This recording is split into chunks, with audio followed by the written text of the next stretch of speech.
Episode 161. Are these comics going to make good film and television shows? We got Absolute Batman #1. We have Space Ghost #6. And Lady Mechanika, the Devil in the Lake #2. Let's check them out right now.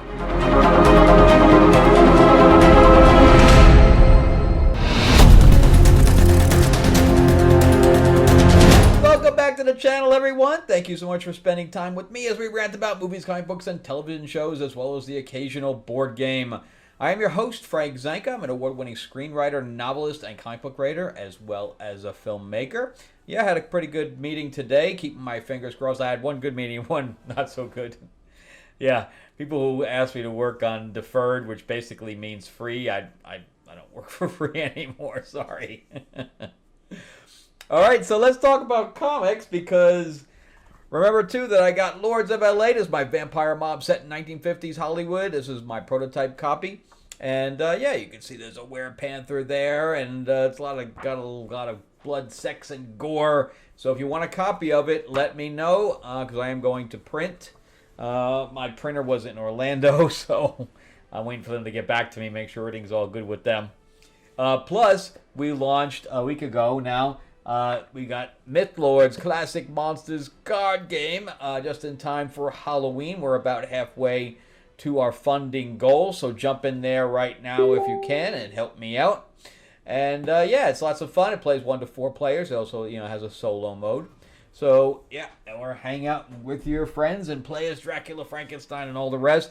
You can go to mythlords.net or click the link below in the description to go to the Kickstarter page and help me get to that goal so we can unlocking some free stuff.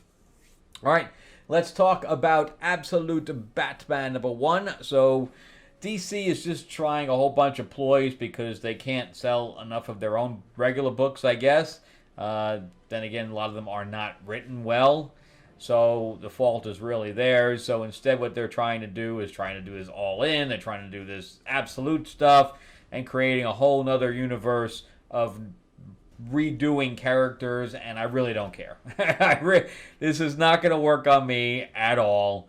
They are doing a Batman, a Superman, and a Wonder Woman. This is the only one I'm collecting. I think they're doing six or 8 books each. This is a one and done for me. I'm done. I'm not falling for the ploy. I don't care about them, how they can change their characters. Why don't they just write their own characters better? The regular I'm not collecting anything besides Batman and Robin. The Detective Comics was horrible under Ram V. The other one with regular Batman title with Zdarsky is horrible. Wonder Woman under Tom King is horrible. I just collect that because of the artwork. Superman is probably the only one with Joshua Williamson that's doing well. And even I don't even do action comics. So I don't know what they're doing, but they're just trying and throwing stuff against the wall. So, we start out with this other version of Bruce Wayne, and I don't even know if I'm going to go through all of this, but I guess his dad was a teacher in this, his teacher, so he called him actually by his last name. And now we go on to, this is Alfred. This is their versions of Alfred, who is a spy. And he is following these guys that are called the Party Animals, which is a stupid idea. So anyway, there's their version of Black Mask. But anyway, he has this little room for himself that has weapons, and this is how he debriefs. And the guy even said, don't leave your bike outside with the amount of crime. And he said, no, it's chained up. And he gets out and it's chained. And he says, oh, I hate this town. So now we switch over to this gym, and you think that is Bruce Wayne, but is not, because Bruce Wayne has a baby face and a big fat body. I mean, he looks like the Hulk. It's just weird. So, of course, he knocks the thing across the room, and they're like, I'm going to charge you for that. And he's thinking about his father. I guess his father was murdered, but not his mother. But you can see he's kind of like the Hulk there. And the owner of the gym is Waylon Jones, who is Killer Croc in any other version of Batman. So yeah, it's It's all right. I mean, then we got this that where we are, the Black Mask family, and the whole family is wearing masks. I don't know. His wife is like has one mask on, and the kid has like these tentacles. I don't know what's going on. And then we start out with talking about all of the masks that this guy collects, and then he's like going on to talk to these heads of the other mob families, and he's like, no, you can't take over the whole mob, but the families are going to have a problem. And he starts showing the heads of the other family members, and he's like, anybody got a problem with that? And now we switch over to him actually being Batman, and Commissioner Gordon is getting heckled by a lot of the it's not he's mayor in this, not commissioner. So anyway, they're all heckling him, and I guess that is Bruce Wayne's mom, which we don't learn until later, and she's going up against everybody. But then here comes the party animals firing and all that with Bruce Wayne's mom in the room, and the cops are of course trying to stop it. And who comes up? But of course, Batman gets involved. So here he's like Tony Stark, where he creates all of his own gear and he has no money. It's very interesting that he created a whole Bat costume and Bat computers and everything like that as an engineer, rather than being a rich guy and having other people make the tech for him. But there is Alfred, and Alfred is watching this whole thing, and his team, or his head of the whatever kind of government agency this is, tells him to take Batman out. He doesn't do it. He's only there to observe, is what they told him originally. But if Batman comes up, he was supposed to take him out. So he takes off the horns of his cowl and throws them, and then replaces them later. And then this is actually a pretty stupid idea. He takes this pole and attaches it to his bat symbol and takes it off as an axe, which would be very, very heavy, I would think, and would constrain his movement. But whatever. So he lobs the guy's hand off. Get out of my way! And they're like, okay. And then he blows the whole place up. I think it's Alfred that blows the whole place up. And comes in there and then is going to confront Batman, but Batman, I think, easily disarms him. So we get a flashback of Bruce Wayne during this whole thing, and I think this is where his father is killed. His father sacrifices himself to get all the kids into the room and locks the door behind them, leaving him on the other side. And you can just see that Bruce Wayne is, just all muscle, I guess. And then he goes home. But again, I think this is all kind of out of order, because he sees his mom. And I guess he was finished with his bout with Alfred. But there's all that. So Alfred then connects with him again. And he shoots him. That's right. He stole his shotgun and reconfigured it to shoot batarangs out and hits him in the face with them. And leaves Alfred there. And Alfred is none too plussed by the whole thing. And then we get to see a potential villain. I kind of like that Wonder Woman there, and the Superman looks pretty good. That's Todd McFarlane stuff. And that's it. So, yeah. Like I said, one and done. I don't care. Just give me the regular continuity that has anything decent and make them, because right now, Catwoman stole his money, then the Joker stole his money, then Lucius Fox had the money but never gave him back the money. So then he lost his mansion to the other immortal guy. And so he's not even Batman anymore. They've changed Bruce Wayne so much that he's unrecognizable. That's why nobody's buying the thing. Because Batman is just dropping. So let's jump into Space Ghost. So this has been really good. This is number 6. So in the last issue, they had to fight Zorak, and he had captured the kids. The kids were able to escape, and then a whole battle took place because there was a portal that got opened, and they had to shut the portal, And Jace, who is the male child, I guess he's not even a teenager. I guess I don't know if they are, if they are 13 or 12 or whatever. He had to shoot Zorak, and is felt incredibly bad about it, about taking a life, to the point where he quit the team. So we have this communication with the bad guy of this issue, which is Moltar. And of course, he's a molten guy. He creates molten men that come out of the ground and all this stuff. He's kind of cool looking, hazmat suit kind of thing.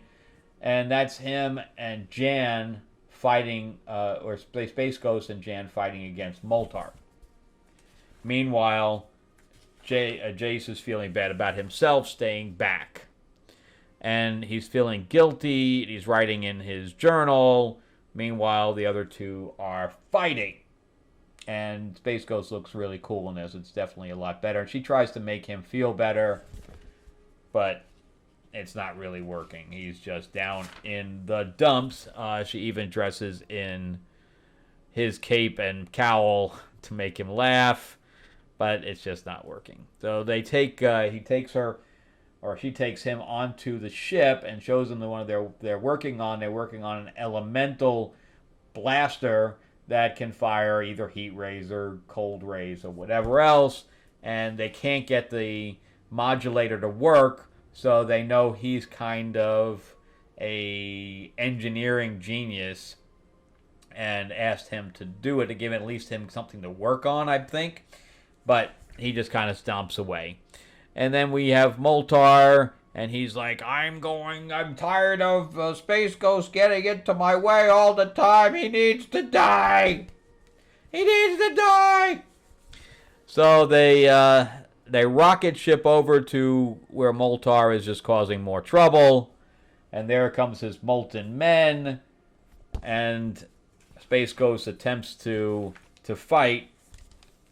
But Moltar's not having any of it. He basically creates these whole fissures out of the ground, and Moltar's like, it is beautiful! It is beautiful! And he's destroying everything, even if it destroys himself, forcing Jace to go into action and repair the modulator just in time for them to him to ice over everything that Moltar's doing. But he thinks back to, he's going over his PSD, and the kid can't stop the ship, so at the last second, Space Ghost stops the ship from colliding. And he's like, no, I was mad at myself, not at you, because I was supposed to protect you guys, and I failed at it. And I forced you to take a life that you should never have done. And and he's like, you're not mad at me? And he's like, no, I'm not mad. And they do a hug, which is kind of touching, and they have almost like a father-son kind of moment with Moltar taken prisoner. Good stuff. Really, really, really good stuff.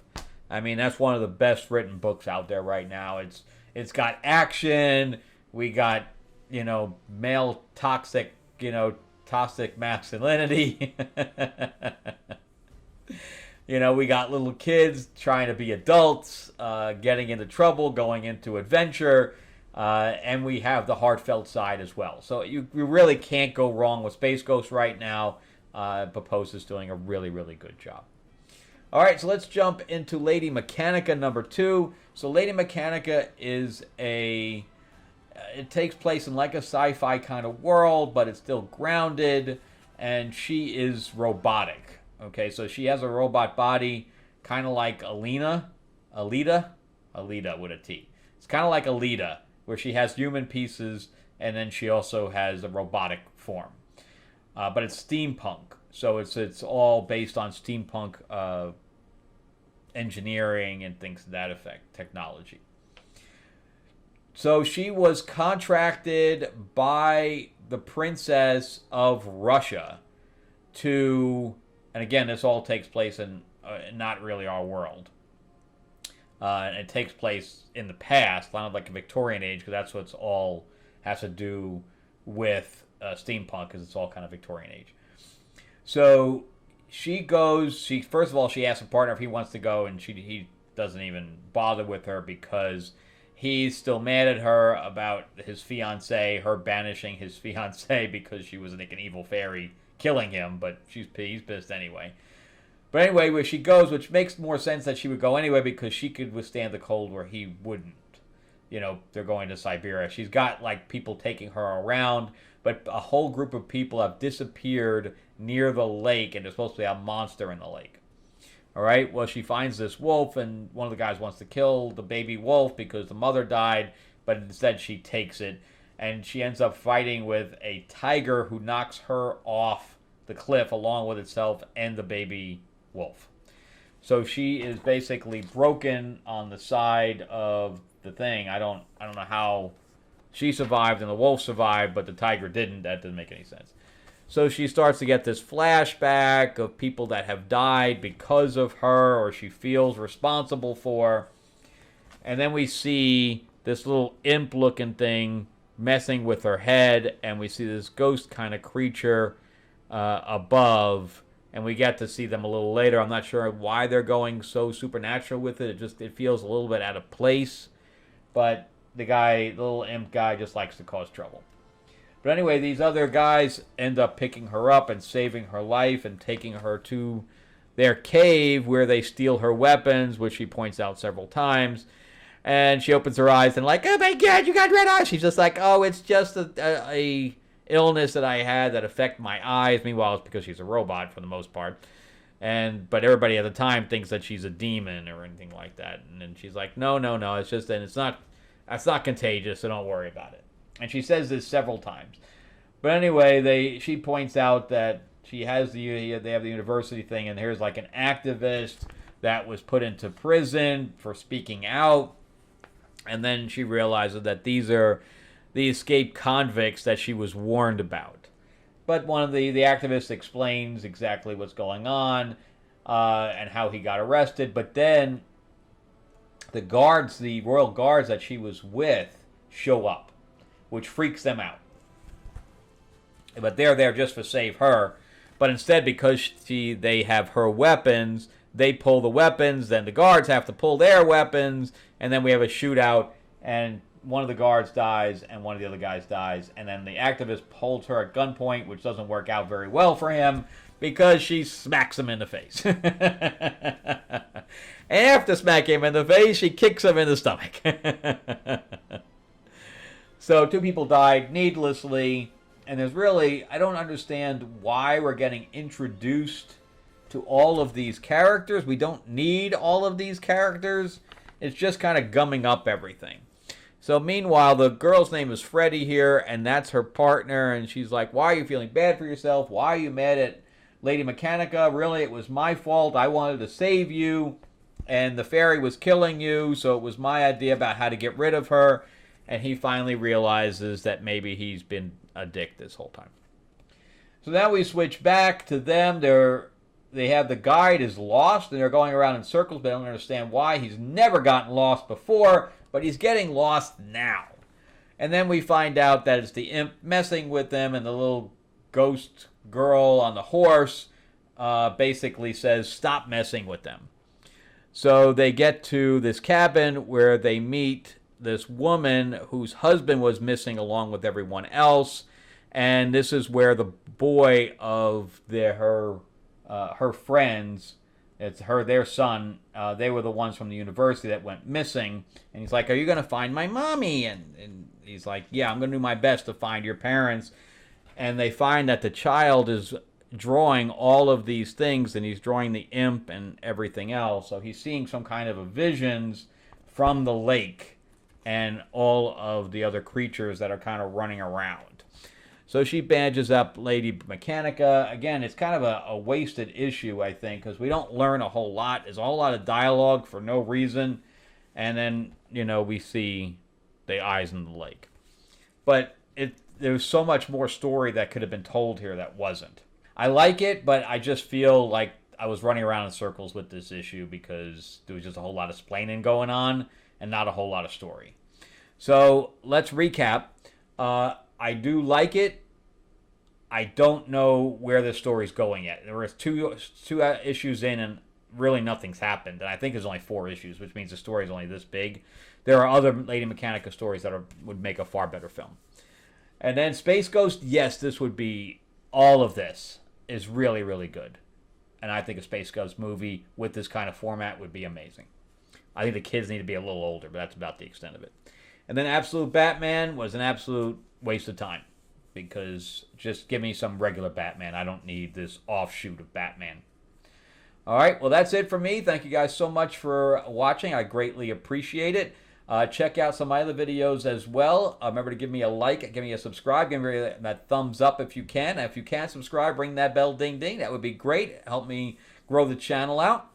Plus, remember that Mythlords Classic Monsters card game is on Kickstarter right now, which is about half funded, where you could play as your favorite classic monster, including Dracula, Frankenstein, and the Wolfman, and the Creature from the Deep. There's also the Bride, and the Bride of Frankenstein, and the Mummy, and you're going to fight over locations, and it's lots of fun.